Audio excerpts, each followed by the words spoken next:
Hello and welcome back to another Adventures in Celluloid, where we talk about movies we love and sometimes even movies we hate. I'm your host Josh, and this is... I'm your other host, Corey. I don't know why you say this is. And this is your other host, Corey. Anyway, before we get started on the movie, we come to you with a heavy heart today. And because although we've released several episodes since we learned this news, this is our first time recording it since then. But earlier this week, we learned that a friend of ours passed away, and we'd like to dedicate this show to his memory. So this episode is dedicated in loving memory to our friend Race. He'll always be remembered. Yeah, he's a great guy. But anyway, we aren't going to let that keep us down for this episode, because I'm not sure if he had ever gotten around to listening to the podcast, but I'm sure he wouldn't want us doing it all depressed like. No, of course not. Of course not. He would want us happy throughout the entire thing. So, but anyway, we miss you already, Race. But anyway, you're awesome. Let's get started on this. Okay, we just watched the 1964 classic A Fistful of Dollars. Woo! And that's what we're going to talk about. Clint Eastwood. It was his first appearance as the man with no name. His iconic character, that's one of the most iconic characters in cinema history. I just realized that. What? He never had a name. Well, he was called one name, and he's called one name in each movie, and it's not really his real name in any of them because he doesn't have a name. Americano. But that's what they call him. Where's that Americano? No, that's not what I'm talking about. But that's how they call him that. They call him that. But he's called by one name. But I never catch it each time I see it. I never catch it. But apparently the guy, the casket maker, he calls him Joe at one point. He calls him Joe. I mean, Joe's just a plain name. It doesn't mean it's his real name or anything. Yeah, I feel like his name would be cooler than that.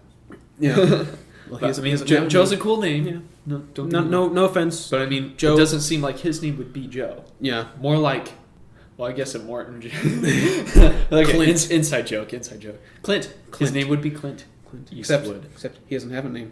He's the man with no name. Yeah, that's true. Yeah. So anyway, yeah, this wasn't the first spaghetti western, but which spaghetti western? You know why it's called a spaghetti western, Josh? Yes, I learned that. You learned that. Well, I guess I learned it. So it's an Italian Western movie. Yeah, to my understanding. And see the director Sergio Leone, like he was feeling that American westerns had become like way too moral to be representing this period in history that was full of bloodshed and lawlessness. Yeah. And so he was just like, okay, we need to bring westerns back to their roots. And although I'm Italian, I'm going to do it anyways. I didn't live over there in America, but I'm going to do it. I don't care. So I don't know what went over there, but I'm going to pretend like I do. So yeah, and so he brought that period of time in America back to its gritty roots, as we see in this film. Although it does mostly takes place in Mexico, but it's still basically it deals with American relations and stuff. Yeah. So anyway, let's get started on this plot here. Okay, a stranger, Clint Eastwood, arrives at the little Mexican border town of San Miguel. Silvanito, the town's innkeeper, tells the stranger about a feud between two families vying to gain control of the town. And on one side, the Rojo brothers, Don Miguel, Esteban, and Ramon, and on the other, the family of the town sheriff, John Baxter. And the stranger decides to play each family against each other in order to make money. And he proves his speed and accuracy with his gun to both sides by shooting the four men who teased him as he entered the town with ease. And the stranger seizes his opportunity when he sees the Rojos massacre a detachment of Mexican soldiers who are escorting a shipment of gold. And the stranger takes two of the dead bodies to a nearby cemetery, and he, to make them look like they're guarding it, Yeah. And he sells information to both sides saying the two Mexican soldiers survived the attack.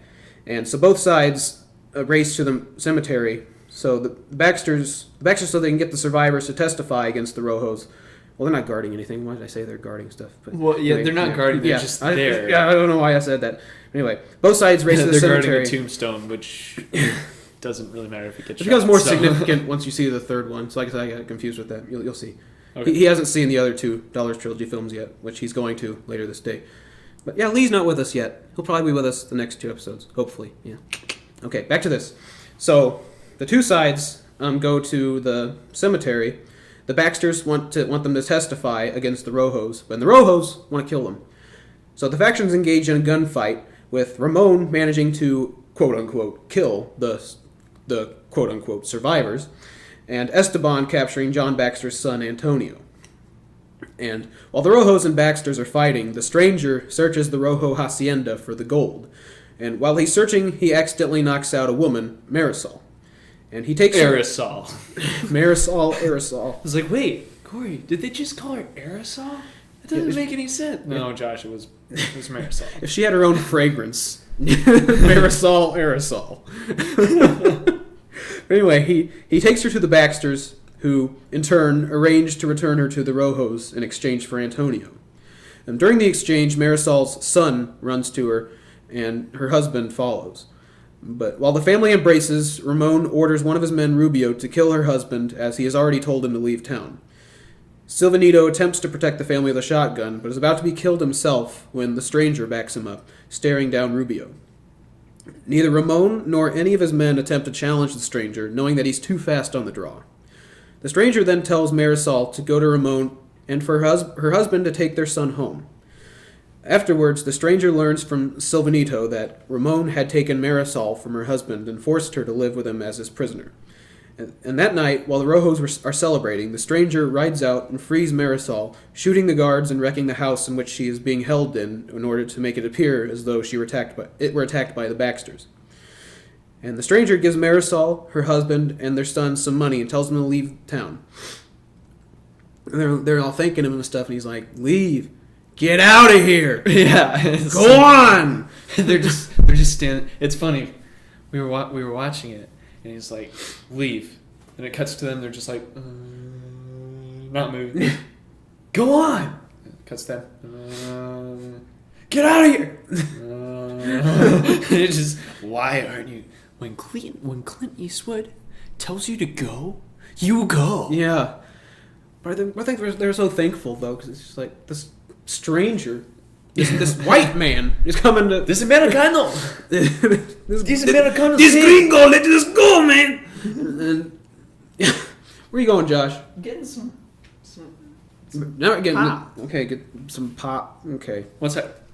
Some orange. You can open it. Go and open it. It's not gonna disturb it as long as you're not chewing it. There shouldn't be a problem. This pop is crunchy. But anyway, Wait. okay, Josh, we get it. We get it. It might sound a little gross to some people. But anyway. Okay, Wait. do you have your beverage? Yes, I have my beverage. Are you comfortable? No. Whatever, you're just gonna get used to it. Nobody in this movie was comfortable, so get used to it. So they leave town. Marisol, her husband, and their son. And then the Rojos discover that the stranger freed Marisol, so they capture him and torture him, which he's beaten up pretty badly. But he escapes, but not after rolling a barrel on two of their dudes. Oh, that was pretty. And killing them. That was a pretty high tech shot though for them. They that was a huge barrel, and then it rolled down the ramp, and it like kind of blew up in dust. Yeah. And then afterwards, he lit it on fire, and that was pretty cool. Yeah. Yeah. And then He was wounded. He was like, they beat him up, but he was crawling around wounded. So it was probably like bruised ribs or something, or something like that. because they threw him around and kicked him and stuff. Yeah. And burned his hand with a cigar. With his own cigar? No, the other guy's cigar. The guy that was laughing. Oh. Anyway, so then, believing the stranger to be protected by the Baxters, the Rojos set fire to the Baxter home and massacre the entire family as they run out of the burning building. Then Ramon kills John Baxter and Antonio after pretending to spare them.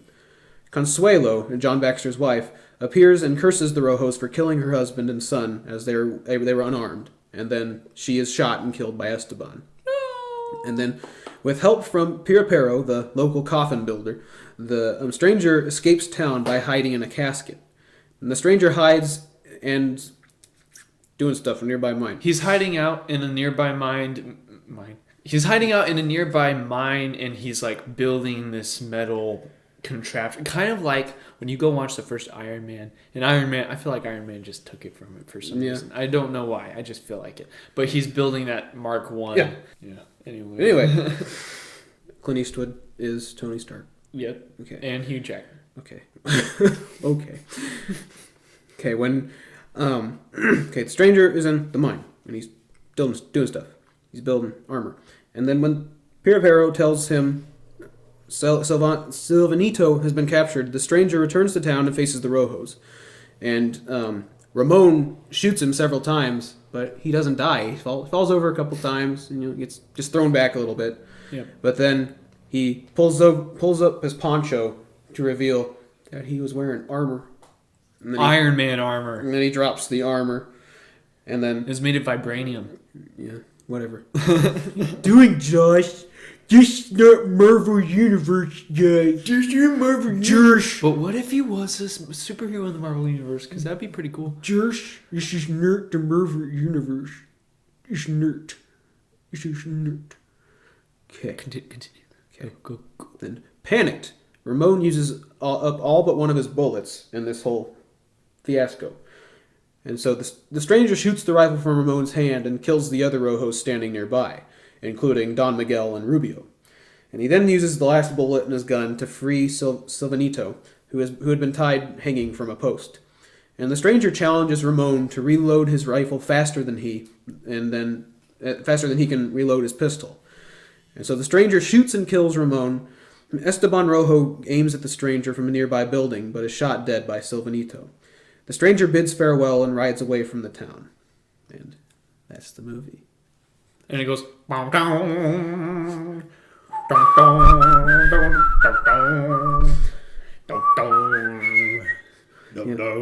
Yep. So, yeah. This was... I felt like this was a very fun Western. Like, because I didn't know it was a spaghetti Western until... Like 2 minutes into it, when they're not talking, and you're like, "This is all dubbed," and I'm like, "What? Really?" Because I didn't know that. I thought it was all like. I knew it was a spaghetti western. I thought it was an old American movie. Like, how would it be an American movie? I don't know. I didn't know anything about it. I'm sorry. You're the film major. I know. It's horrible. Anyway, but I'm watching it, and it's pretty fun. I like it. I liked it a lot. A lot. Imagine being on the set though as Clint Eastwood, because I don't think many of the other people there spoke English. So Clint Eastwood's just like, yeah. What am I supposed to say now? I don't know what he just said. What do I do? What do I do? Hi. I'm pretty sure he wasn't the only one there. I hate this cigar. I'm pretty sure he wasn't the only one speaking English there, but like most of the other actors he acted with like didn't speak English, so he's like having to ooh. Great acting for not being able to play off the other actors as well. Yeah, that's true. I loved the sets. The sets were pretty, like, I don't know if they were sets or if that was an actual town they filmed in. But these were filmed. It was filmed in Spain and Italy. So most of the actors were from Spain and Italy. Let me see if it says exactly where it was. There's also some German involvement. Eastwood communicated with the Italian cast through a stuntman named Benito Stefanelli, who acted as an unlicensed interpreter for the production and would later appear in Leone's other pictures. And the footage was all filmed silent, and the dialogue and sound were added in post-production. So it was Lee's people who really put that all together. Yeah. Those sound techs. Yeah, like some of it was really good sound design. Yeah, I would say they made sounds for like every single thing in there because it was all filmed silent. Yeah, and there's one part where Father Geppetto. I call him Father Geppetto because that's just what he reminds me of. It's the guy who's tied up at the end. Yeah, what was his name? Let me find it. It was Silvanito. Yeah, Silvanito and Man with No Name, Clint Eastwood, they were talking, and then they heard like banging, like a knocking, and then he opened the window, and there was the casket maker, and he was banging the nails. And if that was filmed silently, they closed the windows, and then it was muffled. It was just really, really good, thought out. They put everything in there. The only thing I would say is that I think they got an older kid to voice act the voice of the little type. It could have been a lady too. Yeah. Because I thought it was a lady when I first heard it. I was like, wait, so that kid's running out, and I hear a woman like yelping. Yeah, so This the only part of dubbing I didn't like was the little kid because just like it was a little bit unrealistic, but it was okay. I mean, hey, it was 1964. They, and they probably threw together the dubbing cast. I mean, like I don't know if I think Clint Eastwood was the only one to dub his own voice in this one. But I know that Jean-Marie Volonté, he returned as a different antagonist in For a Few Dollars More, and he dubbed his own voice in that one, which I'll talk about a little more in depth when we talk about that next episode. And but yeah, it was this was pretty. What did you think about the visual style of it? Oh, I thought it was great. There was there was color, but then there was like mute color. Yeah. Where it really emphasized the whole desert landscape type feel. And, then you got Clint Eastwood, and then you got his hat. His hair is like many different colors. Just saying. Just saying. He also has Hugh Jackman's hair. Or does Hugh Jackman have his hair? Yeah, Hugh Jackman has. So you got to remember which came first. They both look very similar. Just throwing that out there. The same squinty eyes. I hate the cigar. What squinty eye? But yeah, when the flames. Anytime you see a flame, it was very poppy. Yeah, yeah. I see a lot of the cinematography in this movie is often imitated. Yeah. Later on, like the Mad Max movies, especially, they took a few pages from this movie. Yeah, there's one thing I wanted to point out from the trivia of Internet Movie Database, which sometimes may not be totally accurate. Yeah, like three-nippled James Remar. Okay. But I was gonna say it says prior to this picture in American films, whenever a person was shot, one camera was focused on the shooter who fired his weapon, and a split second later, the director would switch the camera angles so that it would show the person getting shot. Falling to the ground or whatever. And then Clint Eastwood knew that this had always been the normal thing in America, like how the scenes were filmed. Mm-hmm. But he didn't tell that to the director, so the director filmed it from like the point of view as if the viewer was placed directly behind Clint Eastwood, like looking over his shoulder and shooting like whoever he was shooting at, and so it would feel more realistic, like the viewer, like the audience would be right there with everybody, and it turned out really well. I thought that was kind of a. I mean, this was 1964, so this is kind of the dissolution of it, but the production code, that was kind of a no-no according to them. You couldn't show the shooter and the person getting shot in the same shot. Right, and because of that, I think it got an R rating. Yeah. Yeah, I mean... But this is at the time that that code was dissolving anyways, because Psycho and all that were trashing it. And I'll say more about that when we get to the content. But it's really interesting why this film got a restricted rating. But we'll talk about that when we get to the content. Yeah, and the character of the man with no name, I mean, he's often imitated as well to this day. I mean, he's one of the most iconic characters in film history. And, I mean, you can see it in Snake Plissken from the Escape from New York and L.A. And in Mad Max. And many other characters that this character, the man with no name, is often imitated. I mean, he's probably the quintessential movie anti-hero. Yeah. And Clint Eastwood, before he got cast as him, he'd been playing in Rawhide. And Rawhide... Rolling, Rawhide.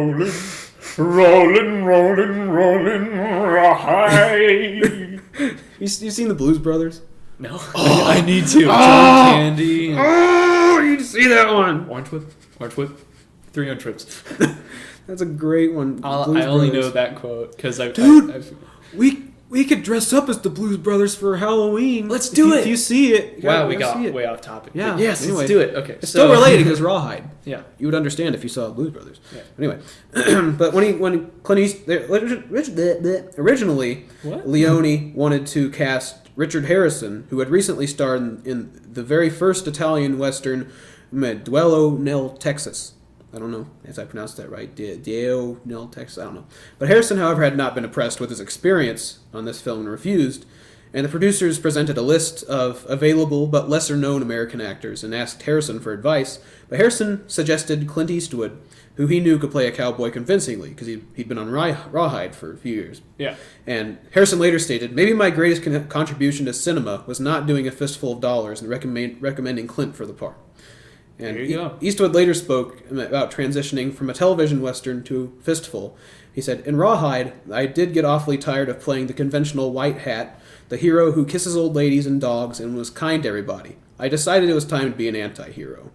And yeah, he very much did that. Which I was very surprised about, because, I had never seen these movies until I saw the first one just now. Yeah. And so beforehand I was like, the Clint Eastwood movies? Yeah, isn't that about the guy who's always like the cool cowboy who's always shooting up the bad guys and saving kids and stuff? And I'm like, then I watched the movie and I'm like, wow, he's a little bit darker than that. Have you seen any other Clint Eastwood movies? No, I haven't. I haven't ever seen a Clint Eastwood movie until this time. Which I'm surprised. Gotta get you watching Dirty Harry, too. That's his other big iconic role. Yeah. He plays a renegade cop. Yeah. I need to watch that. Pretty intense. But yeah. I found something on the... Have you seen any that he's directed, at least? No, I don't think so. No. I mean, unless you name names, I don't know if I can... I don't know. But I found this thing, it says the man with no name is actually called Joe in the film's dialogue by The Undertaker and also in the closing credits. So I guess his name is technically Joe. It doesn't mean that's his real name, though. Right. Joe's a very plain name. Yeah. I mean, regular Joe. Regular Joe is a regular term. Like, sometimes, Joe. Sometimes people call other people like, hey, what's up, Joe? Like Butch. People call each other Butch. Like, I've never been... we have a friend that calls people Hoss all the time. Oh, yeah. Level with me, Hoss. Stuff like that. Yeah. Let's see. There was another thing I wanted to say. Oh, and you were talking before we started this podcast here. You were talking about his trademark squint. Yeah. And you said it was because of the bad taste of his cigar. Yeah. For some, Internet Movie Database, which could always not be so accurate. I think this one's accurate though. It says that it was caused by the combination of the sun and high wattage arc lamps on the set. But and also the foul taste of the cigar in his mouth. You should add that, because I think it's probably on there somewhere. It's just there's several things that are relisted and yeah. But I mean, like if I was in Clint Eastwood's place, I'd probably be like, because it's so bright. Eastwood's a lifelong non-smoker off screen. Yeah. So it's like he's like this is gross. He didn't talk like that. Clint Eastwood doesn't talk like that. Says, when did Clint Eastwood talk like this? 24. Clear my throat. Okay, did you know that Clint Eastwood, he bought his own costume in He this did. movie. So he got to keep it. Yeah. Like if it Wait, were... did Iron Man didn't? This is completely unrelated. But did Robert Downey Jr. get to buy his Iron Man suit? Because probably not. I would have totally. But Clint Eastwood bought it all himself for the movie. I mean, they didn't have anything laid out for him. He bought it for the movie. So he designed his own wardrobe in this movie. Oh, that's pretty cool. So that poncho and everything. Man's got taste. He bought black jeans from a sports shop on Hollywood Boulevard, and the hat came from a Santa Monica wardrobe firm, and the trademark cigars from a Beverly Hills store. And he also brought props from Rawhide, including a Colt with cobras on the handles. Did you notice that? No. I saw the. Oh wait. On the handles of his gun. I may have, because he was banging the barrels with it. But you'll notice it more for a few dollars more. I think that's when it's most prominently featured. But he also, from Rawhide, he got the gun belt and spurs, and he acquired the poncho in Spain. But the poncho was decided by Leone and the costume designer. But anyway, it's on the anniversary DVD that says that that Eastwood was a non-smoker, and that's why he was always like. But he said that he felt that the foul taste of the cigar put him in character. Like, it's amazing how putting smokables in your mouth can put you into character. Like, I played a role where I had a pipe in my mouth, and I didn't smoke it or anything, but it put me in that character's shoes, and it's amazing how little things like that, like our friend that says "level with me, Haas." Level with me, Haas. He was in level with me, Butch. Level with me, Joe. Level with me, Clint Eastwood. Level with me, level. Level with me, level. Yeah, but the same friend, like, I was in a play with him, and he wasn't his character until he had his cane, because he's playing an old man. It's that guy. Yeah, I don't know if he has said that. Yeah, I don't know if I said this on the podcast, but like backstage when he had that cane, with the Yoda. Yeah, you did. Yeah, you did that.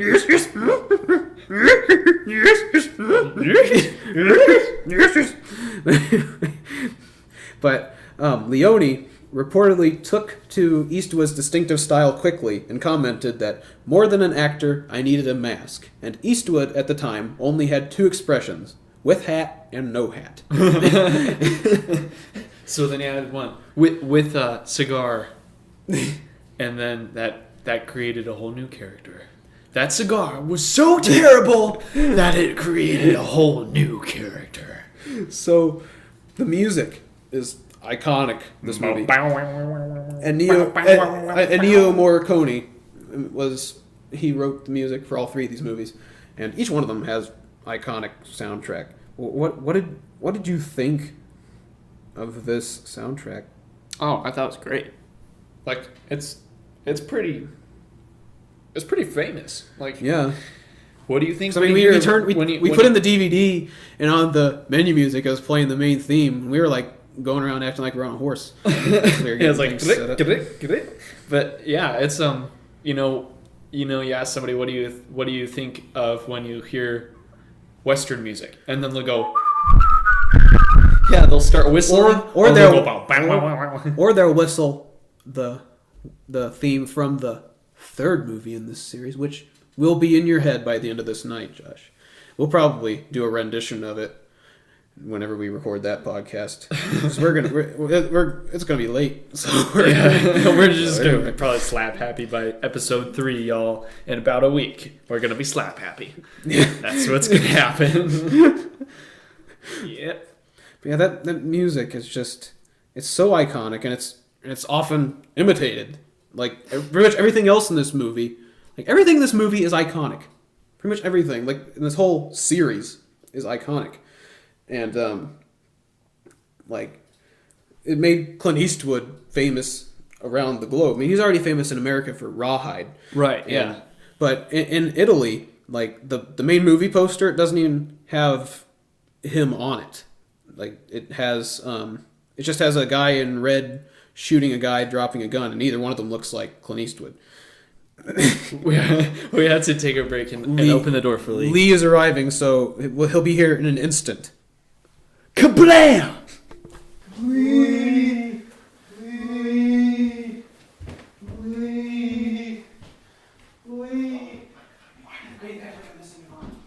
Hey, Lee! Yes, suddenly out of nowhere. Yeah, suddenly. And Lee's here. You can take your jacket off, stay a while. Yeah. But, Lee, come on, girl. Yeah, anyway. I'm not a girl. I've been wrong this whole time. Why are you saying this about me? Okay. But, one more thing. But when it was first shown on TV, they wanted to justify the violence in this movie. Yeah. And so they recorded a new scene with Harry Dean Stanton, who's a accomplished character actor. I don't know if you've probably seen him in something. Maybe. Yeah. He had a little part in the Avengers. Whenever the Hulk crashes through the barn. Yes. I know he's the farmer. Yeah. He's also in Escape from New York. I'll get you some clothes. Escape from New York is where I remember him from. But anyway, they filmed this new scene offering the man with no name a chance at a pardon in exchange for cleaning up the mess at San Miguel. But they reused close-ups of Clint Eastwood's face because Eastwood wasn't there to film this new scene. So they just used close-ups and a stand-in for Clint Eastwood's character with Harry Dean Stanton doing this. Yeah, Harry Dean. Anyway, He's that's like a stunt double, kind of. I don't. Okay, it's on the special edition DVD. I haven't seen this scene. It's on the special edition DVD and the more recent Blu-ray, along with an interview with Monty Hellman about its making. But yeah, that's how they got it onto, because he directed this extra scene. Yeah, but yeah, they wanted. Crazy how TV's changed. They're like, this guy can't be going killing these people just because he wants money. Yeah. Like, he needs to have a pardon to do this. A presidential pardon. He has to have the government tell him he's allowed to Yeah. kill these people. Pretty much. But whenever it came out, we're gonna go onto. You want to get to quality or content first? Content's always first. Okay, content. I'd say. Let's see. Oh, I'd say like 15 or 16. yeah, 'Cause the thing that's really weird about this movie is they showed it's rated we, R. Yeah, we watched the third film in high school. Like in my high school film class, we watched The Good, the Bad, and the Ugly, and You had a high school film class? yes, That is awesome. Yeah. I didn't know they had like film classes in high school. yeah. We used to watch the movies and wrote and took quizzes over them. That's what we did. So, yeah. Wow. And Nap room class. But that Good, the Bad, and the Ugly is more violent than this one. And yeah, I was we gonna watched that say in I was public gonna high say school. though it's rated R, and that's because Italians didn't know that's how you were supposed to film the shot thing. You know, like because they filmed in America you were supposed to I'm talking to Lee right now. For you viewers, you can't even see us, but yeah, I'm talking to Lee right now. Lee, in America, back in like 1964, the director always got a shot of the person shooting the gun, and then in a split second, it would switch to the guy falling off his horse or whatever, you know.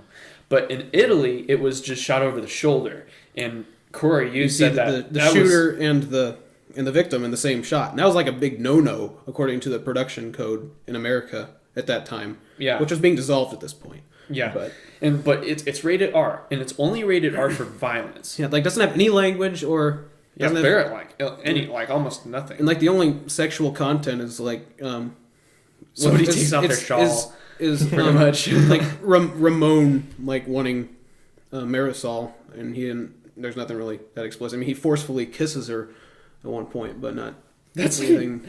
That's like in every Western movie though. Sometimes, Yeah, bad the bad guy's always like, "Come with me, honey." Yeah, I'd say bang bang. Yeah, I'd say 15 or 16 for this movie.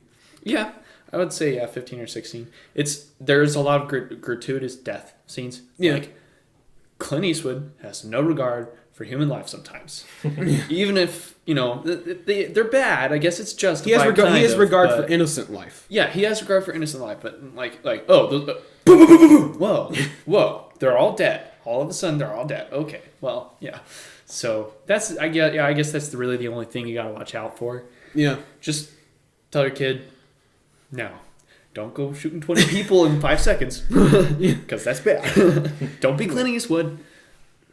Be a police officer first. And only not Dirty Harry. Not Dirty Harry. Not Dirty Harry, policeman.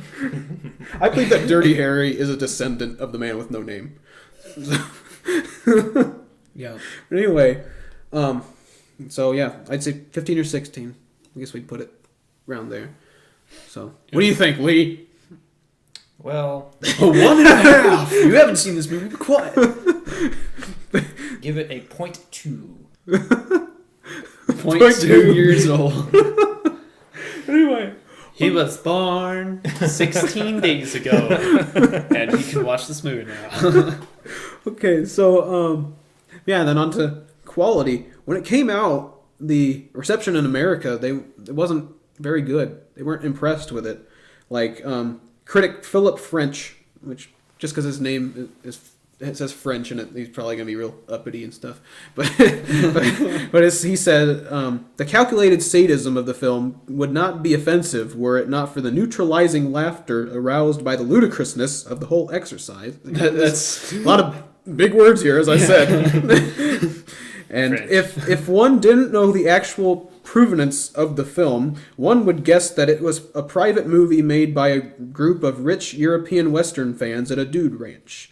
Fistful of Dollars looks awful, has a flat, dead soundtrack, and is totally devoid of human feeling. Wow, that's kind of harsh. Yeah, this guy. Come on, French. What, he like his westerns with John Wayne just being all moral and stuff? Because Yeah, the American West was a very immoral time period. And that is true. And it because shone through in this movie. I mean, Italians knew more about the American West than Americans did. Mm-hmm. Crazy. Well, did you get a haircut? Yes, I did. You did. I noticed that. I was like, Lee got a haircut. haircut. Yeah, right. Lee got a haircut. Yeah, can't see it, but he did. Ha! Anyway. Oh, we're the only people who can see it. And then Bosley Crowther of the New York Times treated the film not as a pastiche, but as a camp parody, stating that nearly every Western cliche could be found in this, whatever big word, synthetic but engrossingly morbid violent film. And then he went on to patronize Eastwood's performance, stating he is simply another fabrication of a personality, half cowboy and half gangster, going through the ritualistic postures and exercises of each. He is a morbid, amusing, campy fraud. Ooh. He ate his words later on, because look how big Clint Eastwood's become nowadays. He's like, I'll show you, French. Frenchy French. Well, that was Bosley French Crowther. fry. That was Bosley Crowther. French onions. That wasn't French fry. French. But he did show onion French fry, rings. too. But Okay. in response to these... Yeah, but anyway... But apparently, American and British critics largely chose to ignore Fistful's release, few recognizing its satirical humor or groundbreaking style, preferring to trash the shoddy production values, according to Howard Hughes, not the Howard Hughes, but another Howard Hughes in his 2012 book Once Upon a Time in the Italian West, which I assume was about spaghetti westerns. But since then, it's become regarded as a classic. It has 98% freshness on Rotten Tomatoes. It is hailed by nearly everybody who's seen movies. Yeah. What were you going to say about it? So, I don't know. I forgot. But are we moving? We're basically moving on to quality now, aren't we? Yes, but what I was just talking about for the past 2 minutes. Yeah.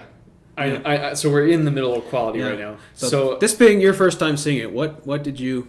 Well, I had a little revelation like this morning. I was thinking, the fact that we're talking about quality is different from the fact if we actually liked the movie or not. Yeah. Like, you could think that it has horrible quality and love it. Like Napoleon Dynamite. It's like, what? This is terrible, but it's hilarious. I want to watch it again, Yeah, like the Toxic Avenger too. You haven't seen that one, but that one's... Yeah, no. I love definitely. the death out of that. But I feel like we got to start talking about quality and then likability, like how we liked it. Yeah. Like, I mean, I guess we already talked about likability, like how we liked it, but I feel like we have to put a number on like how we liked it also. Yeah. But anyway, I put both into mine, so it's just kind of there you go. The average on Internet Movie Database is an 8. It's just a solid 8. Plain 8. But I gave it an 8. What's it got on Metacritic?